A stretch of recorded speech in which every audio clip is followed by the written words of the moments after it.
Because if you look at like 2012, for example, a lot of the big like media stories that people were talking about as game changers didn't actually move the polls all that much.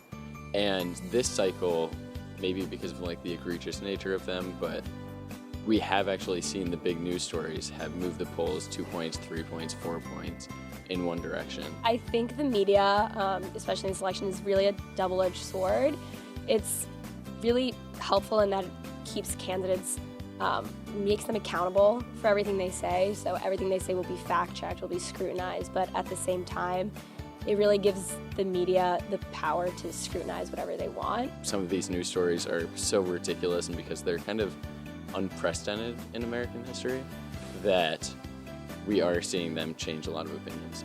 Honestly, with social media, it gives people a platform what they want to see. It makes them more enthusiastic and probably more likely to participate in the political process. It allows people to respond to events really quickly and to see them all at the same time. It's a way for me to build power around a certain movement that I'm involved with. People who read it and agree with it maybe will identify with it and get more invested in whatever I'm writing about. Student media is going to have a much different slant than what national media is going to have. I mean, typically, going around most college campuses, you'll see obviously a more liberally slanted bias towards things. You're going to have more, people probably go out and condemn more conservative candidates and condemn their ideas. A lot of people who are more conservative don't want to voice their opinions at Duke because they think that they'll be called racist and bigots, and if they're supporting Trump, they'll be kind of socially stigmatized, which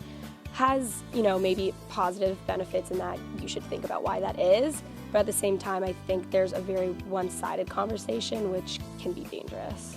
Most of the student publications on campus do a pretty good job of attracting a diversity of viewpoints. Whether it actually changes anybody's minds, I'm kind of doubtful of that. The media obviously is out there to go against Trump mostly. That's quite obvious. Most media sources, including the conservative media sources, don't like Trump. There's really no objective news network that I can point to.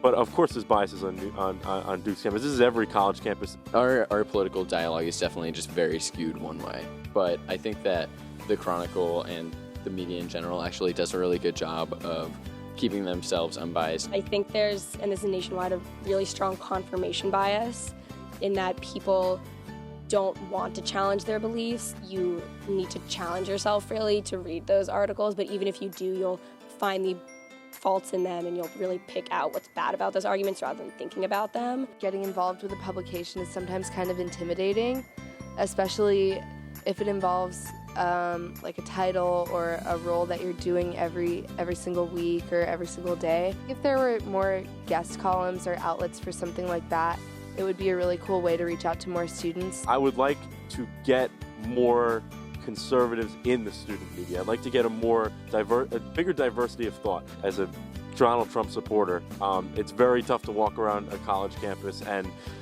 not be criticized. I have reasons as to why I want to vote for him and not vote for her that do not have to do anything with racism or xenophobia or anything that's associated with that campaign. They more have to do with conservative values. What's most important is that you really do try to get a range of voices. You can't stigmatize an entire population of people. You have to have that conversation and be willing to say, this is what they believe in. These are their political ideas, and this isn't what defines them. And, as hard as that is, actually opening up that conversation and allowing people to, give the other side of the argument, especially on social media and in student publications on campus.